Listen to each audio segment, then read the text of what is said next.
Good afternoon and welcome to BCP Council's question and answer session. My name's Drew Mellor and I'm the leader of BCP Council, and we're absolutely delighted to take your questions as you put them in the comments bar on whatever social media platform you're on today. So thank you very much for being here, and please ask away. Okay, just before we go into questions, as typical, just a very quick rundown of the COVID situation here in BCP. So our rates of COVID per 100,000 people are now going down a bit. So currently in the high 200s. They have been up as high as 900. They have been a lot lower. So case rates are still high, but they're going backwards, which is a really good sign. Obviously, we've got schools starting this week, and with some expectation that we look to see what's going to happen for the rest of the autumn. But good start to where we are now. We're below the southwest average as well. What that also means is we've got around about 40 people. Our rates of hospitalisations have stabilised in our area in around about 40 people. So that's a lot lower than it was in the peak, but it's still it's still serious. So we're very much urging people to look out for vaccinations, move second vaccinations forward, because absolutely categorically seeing that people having less case rates of COVID if they've been vaccinated. The other thing I'd just like to say is a massive thank you to everybody who took part in, enjoyed, facilitated the air show over the weekend. We had over 800,000 people really enjoying our coastline, really enjoying being out and about doing things, and it's we're absolutely delighted with the success of it. So a real thank you to everybody who was involved in it, be that just going to see it, enjoying it, and we're delighted that we've been able to announce the weekend. The first weekend in September next year will be the Air Festival for next year. So people can get booking up hotels and getting ready to enjoy it. Okay, so going into a normal question and answer session today. So there's no pure theme, so ask anything you like.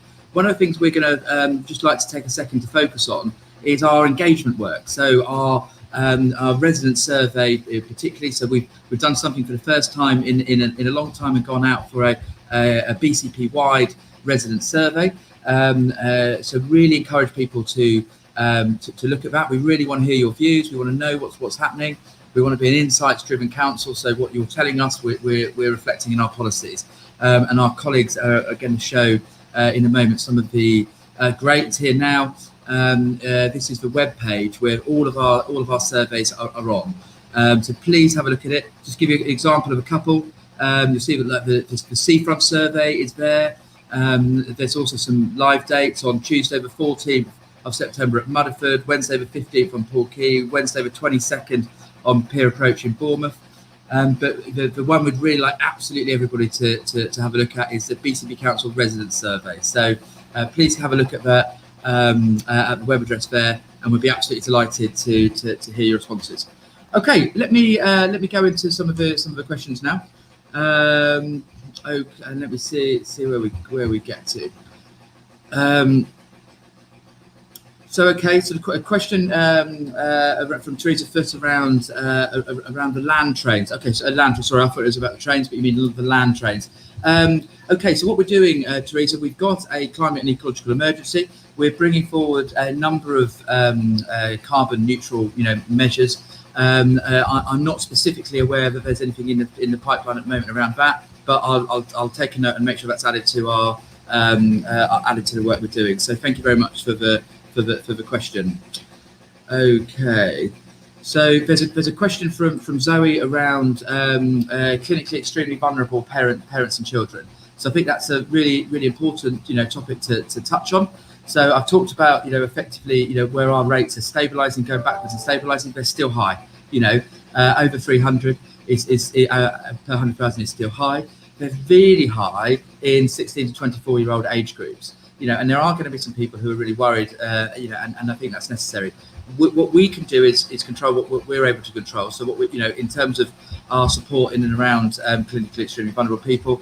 But it is something that we have to all keep on top of. There's an element now it's shifting to personal responsibility. So we have to view our own risk, personal risk management, and adapt accordingly. So we do hear what you're saying. If anybody needs any further help or assistance, please do contact us. And also the Together We Can Community Action Network guys who've done an amazing job supporting people in and around COVID situation for the 18 months we've had it. Okay, yes, Wendy, really important question around Kings Park and the traveller situation. And absolutely it is having all manner of consequences. I'm a keen park runner, and the park run there has been cancelled twice in the last 2 weeks with traveller incursions, which is absolutely frustrating and unacceptable. We're doing a number of things around this, Wendy. So I've called actually this morning, and thank you very much to the local councillors, Lawrence Williams and Andy Jones, who have been insistent on raising this to the top of my attention. So we've set up a meeting today for our community's safety, portfolio holder, ward councillors, myself and our officers to assess what we can do. There is an element that, our parks, we have exactly the same problem in Whitecliffe as well. So several incursions there, which again is something we want to tackle. It's not good enough. So what we need to do is to look at ways of solving it. Part of the thing we're trying to do, and this is in partnership with our police and crime, commissioner and the police, is look at using the full suite of our powers available to us to move people on as and when they're causing particular damage. So we have had instances of doing that this year. So we are trying to tackle the problem. We're going to look at what security measures we can continue to put in. But the other part as well is looking at where we can provide alternate stopping, sites. And I believe there's a live planning application about one in particular. So I won't go into any detail. But the more we're able to provide alternate, stopping sites, then the more we're able to move people on. So Wendy, I absolutely hear what you're saying. It is right at the top of my pile of things we need to be moving on, and we are. So hopefully that gives you some comfort. But I know until the problem's solved, it won't be complete. Okay, so then Steph's got a question about your garden waste bin. So I've just lost that question. That's it, but it's up here now. I missed 2 weeks ago, logged a missed bin and survived by a customer service team, and no one has been to collect it. Steph, thank you very much for raising that.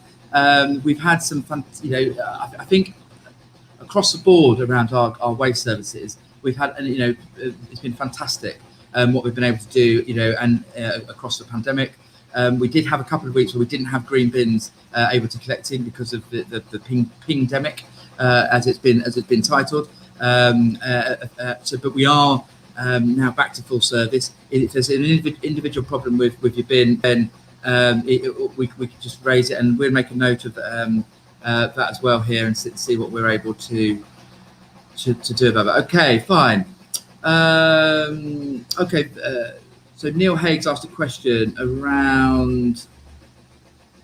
There's been a consistent issue with cars parking on High Street in Winton Moordown. Will the council take enforcement action? Neil, thank you very much for this. We are across the board taking more enforcement action in and around illegal parking. You'll notice we're now towing away a significant number of cars most weekends. At the moment that is much more focused in terms of the seafront, but we're towing, I know on Saturday we towed away 10 vehicles. What I can have a look at is now you're sort of widening it out into more targeted areas.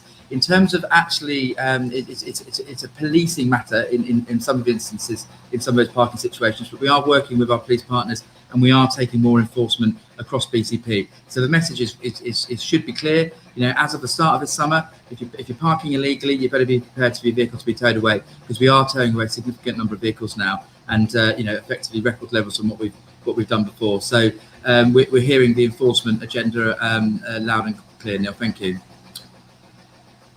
Okay, so Elizabeth Ramsey, question on scooters. Barrel type scooter, but going along the problem about 50, 60 miles an hour. Crikey. Well, that is we are aware there are some scooters that are private scooters that one are illegal. So if you're using on a prom or any public space, that is illegal, and we need to be really clear. And the police have been clear about this. They've run action days where they will, if you're using a private scooter outside and it's not in private land, then that's illegal, and the police will confiscate it. Can and will confiscate them. Some of them can go, ridiculously quickly. The barrel scooters that we've got are capped in terms of the speed that they can go.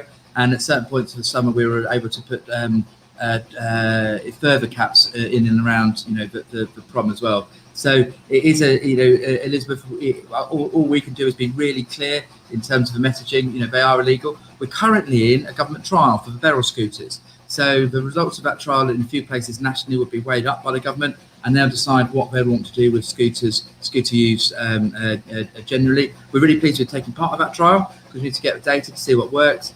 But ultimately, the current situation of non-barrel scooters being used and at some really excessive speeds. And I was on the seafront on Sunday, and I saw a scooter. Look, I certainly wouldn't say it was going as fast as you're quoting, Elizabeth, but far too fast, and it was on the prom. And we've got to do something about it. So Elizabeth, you're right, and thank you. And be interesting to see what government comes and says at the end of their national trials. Okay. So Victoria's asked, how would you advise any progress in hand to provide dedicated residential solutions for solving the homeless crisis post-COVID job losses? Okay, so I think there's two parts to that question, Victoria. So one is about sort of the COVID job losses and the sort of economic point in and around that, and you're also talking more specifically about the homeless. So in terms of homeless, what we're doing, we're providing. We didn't want to just sit still. And have sort of normal solutions to tackling homelessness. What we've done is we've brought a paper forward a couple of months ago to buy a homeless and health hub, effectively. So it's a one-stop shop. We can work with all our partners right in Bournemouth, and it's a pilot. If it works there, we'll extend it. We're going and buy other spaces and put it out in other parts of the community. So it's working with partners so that anybody who is homeless has a one-stop shop, or even in threat of homelessness as a one-stop shop, can come in and get all of their needs assessed in one place, whether that's housing need, whether that's health needs, whether that's some more social or mental health needs. So we're doing more than we ever have done before to support and tackle homelessness in equal measure. We've introduced and another part of that is sort of relates to our antisocial behaviour agenda and an aggressive begging agenda. So we're doing quite there's a number of things underway. In terms of your wider point around COVID job losses, we've been really clear as an administration that the economy is fundamental to us. For instance, the Air Festival is a good example. One of the reasons to go ahead and be confident and go and do the Air Festival is because we know what it does in terms of our wider economy and puts £30 million into that. One part of that, I was at a breakfast for the Dorset Engineering Manufacturing Cluster on Thursday morning in and around the Air Festival. And an absolute commitment from that group of people around what we can do as a council to support them further. We're looking to do we're bringing forward a skills paper. So trying to make sure one of our absolute priorities in this council is skills. What we can do to both support what's happening in the commercial world, what we can do to support what's happening in the college, but then where else can we play a part? Where else could we actually intervene and actually do more in that? So we and also the point around skills being a lifelong piece. So we're doing something about the homelessness problem more than we ever have done before. We're being really passionate and hopefully quite powerful in terms of economy, and we're bluntly we're winning awards in terms of how our not winning awards, we're being nominated for awards in and around our response to COVID and our grants program, which has been great, and we're completely committed to the economic development in the area. Okay, sorry, long-winded answer. Let me try and be a bit briefer. Okay, so Tracy Harris has said, why is your council so set on closing roads in Poole? Okay, so Tracy, thanks for the question. We haven't effectively closed any roads in Poole as an administration. We inherited a emergency travel scheme, so where some roads were closed. What we've said is that the ward councillors, in those instances, should know best for that area. So we've reopened a number of these ETROs where the ward councils were really sure they wanted them opened, and we've maintained some for the time being in other areas, listening to the ward councillors' views. We're well aware there's a number of surveys going in terms of some of these schemes that are really unpopular. We want all popular, and we want to hear constant feedback from them. If that balance of position changes and it's an overwhelming period of belief about certain schemes not being popular, then of course we look at it. Our view is absolutely that we don't know best. It's that the local people knows best. What we've done in the first instance is asked the ward councillors, but we want to hear. Our ears are open. So Tracy, if I've seen a number of surveys. One in particular that's getting some traction about one of the schemes. and we are listening to those, and we will take them into account. So hopefully we're keeping our ears open. We're committed to active travel. We've got to get around. We're one of the most congested places in the country, but it's got to be done in the right way, and it's got to be done with resident support. So ears are open, Tracy, and please feedback to me directly or into any of the surveys. Just to say, my email address is, and hopefully the guys can put it up onto screen as well, drew.mellor@bcpcouncil.gov.uk. So, Tracy, by all means, email on that, and we'll get it logged. Anybody else, if there's anything specifically, please do email me as well. Okay, fine. Let's try and find some other questions. So, yeah, Chrissy, and this is a question from Chrissy Hibbs on LinkedIn. Really delighted you've asked this, because it's something we're doing now, and we're trying to do it at some scale effectively. So are there plans getting the roads clear of plants and weeds growing in the road? And I won't talk about the specific roads you're talking about. I do know them well, but effectively certain roads, lots of weeds, and then there's also lots of weeds in our town centres.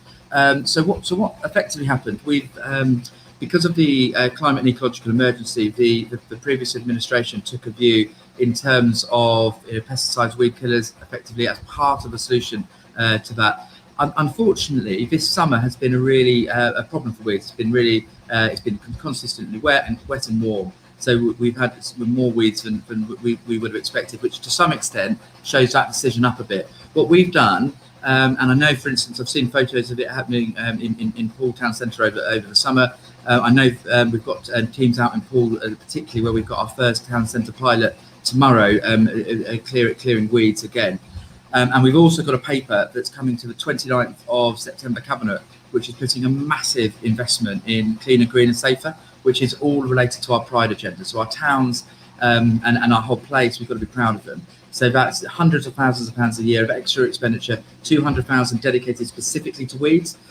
So Chrissy, we're on it now. We've realised that not enough was being done. We've realised that the policy we've inherited from the previous administration hasn't helped. We're reviewing that now, but while we're reviewing that, what we're doing is looking at just getting it clean. You may as well seen on our social media channels, we did a really interesting drone video of the teams clearing up the A338. That was directly because of resident feedback. So people were coming in saying, "Come on, this is the entrance to our one of our main towns." And so when we sent teams out, closed the roads overnight, sent teams out and cleaned it. And actually, just a really interesting a video of them working. So Chrissy, yeah, absolutely, we are on that.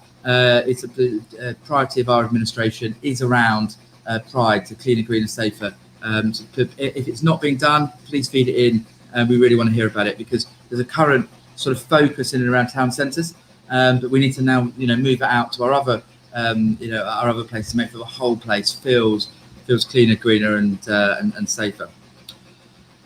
Okay.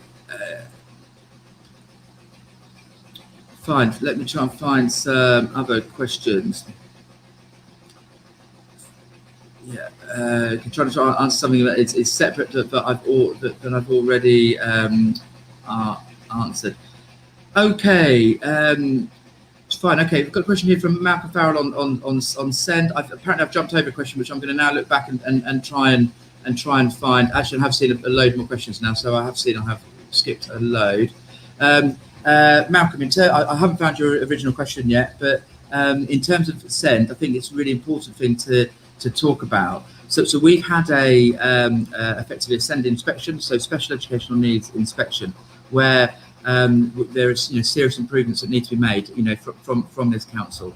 What we've said, thank you, Malcolm's question. So effectively that has literally just been published, I think, just over a week ago.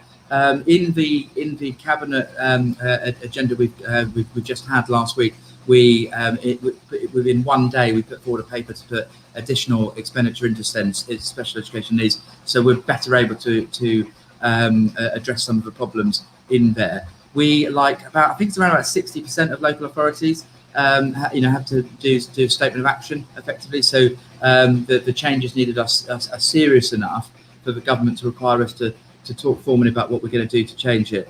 So we're not going to show the task. We fully accept where we are in our Send arena. We need to improve. one of the things we did it as administration back in the February budget. We put an extra £7.5 million into children's services. We did £1 million into a COVID catch-up fund, and really importantly, we put £10 million of capital into affecting our special educational needs programme. That takes time, but what we want to do is we want to facilitate and build more and invest in more places for our children to be able to get that type of support in BCP. Because at the moment, what's happening is kids are being sent quite far away, out of area, to access some of the placements, which is good enough for them. But that's not good enough for them, because kids need to live in their own communities and socialise and go to school in their own communities. So we're passionate about the inclusion agenda. We're putting real money into it. We can prove that. We're completely aware of the journey we're on and the improvements that need to be made at some pace, and we're going to make them. We have, got some evidence of making some really good improvements in and around our children's social care. So when we're putting a priority on something, we are showing we're improving it, and absolutely SEND is the next thing on that list. So Malcolm, thank you for your question as well. And I believe you actually I think if I remember rightly, some really interesting work with Autism Wessex as well. So thank you for all you're doing for the community. Okay, let me find some other questions. Yeah, Zoe, continuing in and around, what's been done around vulnerable children effectively. And Zoe, all I can say is, the national policy in relation to COVID is a government piece. What we're really clear is we're setting up, and we have done throughout the programme, the pandemic, support networks where we can. We're liaising. We're trying to be as good communicators as possible about what the risks are and how to resolve them. So Zoe, look, I feel your pain. If there's anything specifically you think I can help with, please email me. Again, that's drew.mellor@bcpcouncil.gov.uk, and Zoe, I'd be happy to hear from you. Okay, Sarah Jane Meeker, why are you not introducing local only renting? People all over the country coming here taking houses for vacation. Well, good news, Sarah. What we are doing, actually, and it's coming to the full. We had it at last cabinet. It's coming to the full council on Tuesday night, effectively. In Poole specifically, we're bringing forward a development of 160. I think it's 161 homes. It's called Carter's Quay. So it's in Hamworthy. It's just over it's between the two piers.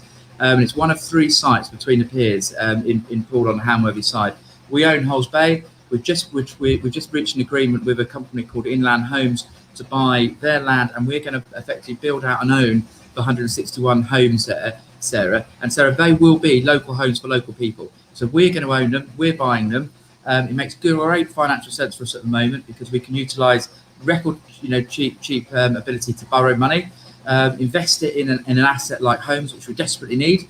And we'll be making that scheme. It should make over £40 million in 50 years, and then at the end of the 50 years, we'll still own the scheme. So it's great financial sense, but also they will be PRS, rented schemes, effectively rented houses. So we're going to own them and we're going to rent them out. So they are not going to be available to be bought for second homeowners, and they're going to be local homes for local people. So Sarah, we are absolutely, doing something about that. And where we'll be renting them out, they won't be turned into, Airbnbs like you're talking about.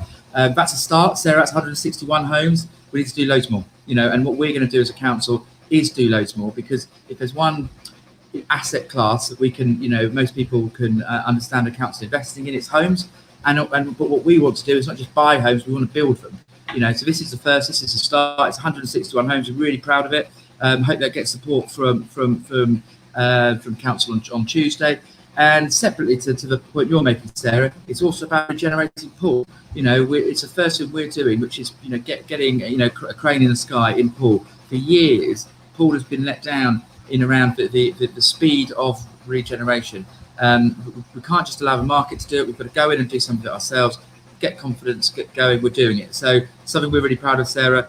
It's called the Carter's Quay scheme. You can see it on our council agenda for Tuesday night as well. So thank you very much for your question. Fully agree with you, and I'm really glad and proud to say we are doing some of the things that you're wanting us to do. Thank you. Okay, let's find some extra questions. Okay, so Sam Bon Court's asked a question from on YouTube around charges for parking on West Overcliff Drive. That's actually not something I'm completely up to speed with. So what I'll do is I'll take that away and have a look. We know we have various residence parking schemes, and what I'll do, I'll have a look and see and get myself up to speed on that one. Ashley Kenneth Grace, and apologies to everybody. This is a question from only 9 minutes past 1, so we've got a really stream of questions, so a load of questions, and what we will try and do is the ones we don't answer now, we're going to come back and try and answer on through the comment section. But I'm going to try and get to as many as possible. Ashley, planning applications are taking such a long time, deadlines being missed over and over. What extra resources can be put into help teams? You're absolutely right in terms of this is a huge problem, and it's we're talking about trying to build 161 homes. We're talking about that being a drop in the ocean and us needing to build a load more homes. That's just us. I'm well aware, that some major developments have been installed for a long time, and also some small developments. We've got a planning team working exceptionally hard, but they've got some real challenges and problems at the moment. So we're trying to bring 3 teams together, and they're still interacting as 3 teams and 3 systems. So there's some challenges with that from LGR. What we've said is categorically you can't deliver a world-class city region and a city level planning system without a planning system that really works. So actually what we've done is we put an initial £250,000 into extra allocation of resource to try and remove some of the backlog. What we've done since then is we've recruited a national leader as to come in and effectively head up that transformation part of the planning service, to help the team move forward. Sort of significant investment, and we put it at the front of our transformation program. So we've got an ambitious transformation program across BCP Council where the plan is to save to invest over £40 million in our services, so we're able to do them more efficiently, quicker, etc. We put planning at the front of that because you're right, it needs the 2 things we're doing. First, planning and children's services. We've got an absolute imperative to deliver on the children's agenda. It is not acceptable for us not to be an exemplar authority on children's, and you can't deliver a world-class city region if your planning service isn't working either. So Ashley, we can, as a fact, I can prove we put in significant extra resources, and then we've gone over the top of that and done it more, and we're going to go more again. So it's something we have to get right. I think that I don't want to go as far as say time's running out for us to get it right, but what I mean by that is, we've been in administration for nearly a year now. I'm expecting to see some real changes in our planning service in the next 6 months, because otherwise it's not acceptable, and we're well aware of that. So Ashley, thank you very much for your question. Simon Baker, question about long grass. Okay, so really interesting topic. Alluded to slightly by the answer I gave about weeds earlier on, but I'm also glad to say we are doing something. So Simon, first of all, if you don't mind, I'll just give a bit of background. So we had a scheme this year where we wanted to test out cutting less grass, doing more wildflower work, and it's all around biodiversity effectively. That has it's been a bit of Marmite scheme. Some people absolutely love it. They see what we're trying to do about biodiversity enhancements. But I think personally, I really love the wildflower planting. I think it looks amazing. But some elements of long grass just look really unruly and really do not fit well with what we're trying to do around our pride agenda, being proud of our place. So what we said in August, we were doing a trial until September. What I intervened in August and said what we need to do is in some areas where we're getting the most feedback, we need to go in and intervene and stop the trial and actually make and cut some of that grass back. So be committed to the programme. We're committed to biodiversity. We're committed to that. But it shouldn't be just a binary. You've either got long grass or you haven't. There's got to be some areas where that works, some areas where it doesn't. So I think you'll find me answering this question quite consistently about our climate and ecological emergency. We're fully on board with it, but it's not that or nothing. It's let's work out how to do it sensibly, whilst still having a clean and tidy place. So we've got some really good feedback on it. We are cutting. Now we're into September. That trial's coming to end as well. So you'll be seeing it out cutting more again before the winter. So hopefully that gives you some comfort that we're hearing what's going wrong in some areas, but it's played against that wider need to develop biodiversity enhancements as well. Okay, yeah, Zoe Oakley, any chance of reopening the roads that stayed Hadley closed? I've said before, feedback. We're going to keep listening on this. We've listened to the board of councillors, but if public feeling is overwhelming, by all means, we will open up that discussion. Okay, fine.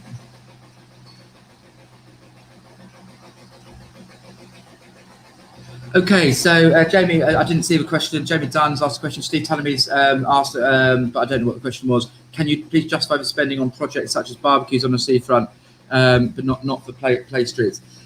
Steve, Jamie, talk about the barbecues. So what we want to do is invest more in our place. We think we've got an absolutely world-class place, but can we enhance it? Of course we can. So we've got a world-class natural environment. Do we have a world-class resort? We're on the way to it.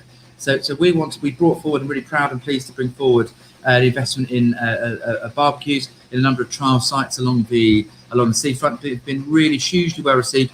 Interestingly, the national publicity we've got from that has been outstanding, national and international. It sets up us what we want to do as a welcoming place, as a place where there is amenity. These barbecues are free and have been really well used throughout the summer since they've been open. So, and my personal view, I've said this before, it shouldn't just be people with beach huts who are able to use cook on the seafront. So we put barbecues free to use for anybody to use them there. You're saying, but we're investing in that, but we're not investing in play streets. That's a different example. We are going to invest in making this a world-class place. And part of that is making it safe, and we're still committed to the active travel agenda. So we'll look at play streets, but effectively that is just another way of saying closing more streets. We're committed to listening to residents. If residents are absolutely convinced they want us to close more streets in whatever title you want to call it, streets or closed streets, we'll look at it. But it's not a binary case about investing in barbecues and a world-class place. We put over £3 million of investment into our seafront this summer, and it's been fantastic. We've had a fantastic summer. So it's not a binary choice. We've gone past the 1:30 point, but we've got so many questions left. I'm just going to take a few extra minutes, if I can, to try and answer some extra question. Okay, Emma Hedge has got a question on food bins. I'll pick that up. I wasn't aware there's a problem in food bins are specifically, I believe, in Bournemouth. But I will check and see if we've got any issues. I wasn't aware there was an issue. I know we've had an issue we've missed 2 weeks of green bin collections, but they're now back up and running. So Emma, I will look into that, and we'll try and bring you an answer online. Okay.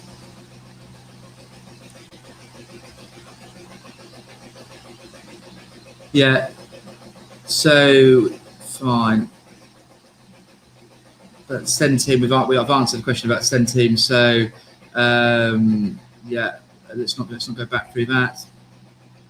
We've got a question from Sheena Ogilvie. Why would a toilet shut on Monday at Southbourne? People go to the toilet in the evening. Again, Sheena, I wasn't aware that specifically were shut. We can look into that for you and see if we've got anything. Any reason for that. We do close some of our toilets in the evenings because of antisocial behaviour issues.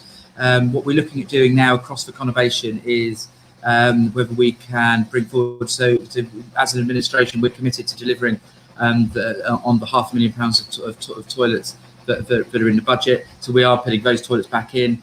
We want to go further than that. We're committed to putting an extra toilet on Paul Quay because it absolutely needs that facility. We're looking, and I know our portfolio holder for the responsibility for toilets is in conversations with the service and different commercial people about how we can get some self-cleaning toilets effectively, which are safer, which stops the maintenance issue and the antisocial behaviour issue. So we're trying to look at the best in both national and international about toilet provision, because if we're going to step up a significant extra investment in toilets, we need it to be toilets that can be up and available in the evenings as well, and not just closed because of fear of antisocial behaviour.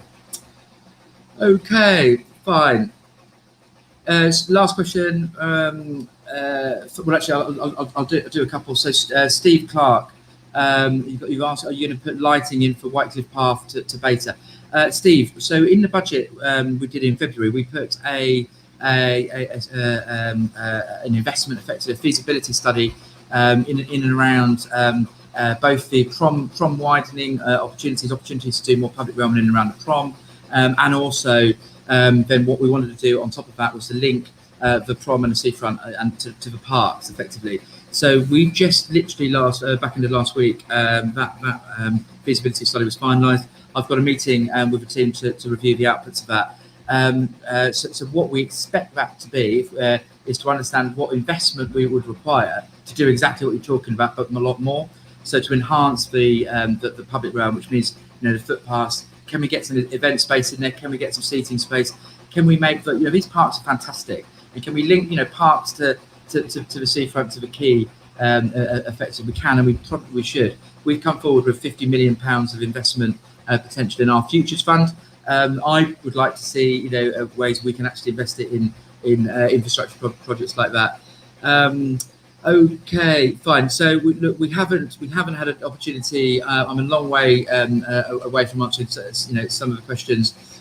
So we'll look at seeing how we can extend the time for this session going forward. Massively thank you for your questions you have raised. The team will come back and answer where they can in the chat bar now. Again, if we could please put my email address back up on screen, that'd be really helpful. So if there's anything that I haven't answered and you specifically want an answer from me from, it'd be really helpful if you could respond to drew.mello@bcpcouncil.gov.uk. We're significantly over time now. Thank you so much for the questions. Thank you so much for listening. I go back to the resident surveys. We're so interested in hearing your views. We want to be a council that effectively represents our residents. So haveyoursay.bcpcouncil.gov.uk. So the first time, certainly the first time BCP have done it, we've got a full resident survey. So we want to hear from everybody. We're doing a targeted sample of people we're effectively phoning up, but we're also opening it digitally to everybody, so as many people as possible. We've got a seafront strategy. We're coming forward with some projects around the seafront. We want to hear what you want to happen to the seafront. But all of our surveys are in and around on that site. So last thing to say from me is we're really hopeful that our next session, which I believe is on the 22nd of September, will be an antisocial behaviour focus. We've asked you guys to say that what's a useful way of running these sessions. We've had quite a few where we've had people alongside me, so we can do specific topics. The one that we've had most feedback on that we want to step up is an antisocial behaviour one. So we're committed, council's committed to doing that. We're working with our police partners, both our Police and Crime Commissioner, David Sidwick, and members of the police. We're hopeful to be able to do that on the 22nd of the 9th. It might have to be the fortnight after that, but that's the next one. I'd love to hear anybody's feedback on any other sessions that they'd like us to run. Had some really great ideas in, more of them areas. So brilliant. Okay, thank you so much for your time, everybody. Massively appreciated, and I wish everyone safe and well September, and look forward to seeing you again in 2 weeks' time. Thank you.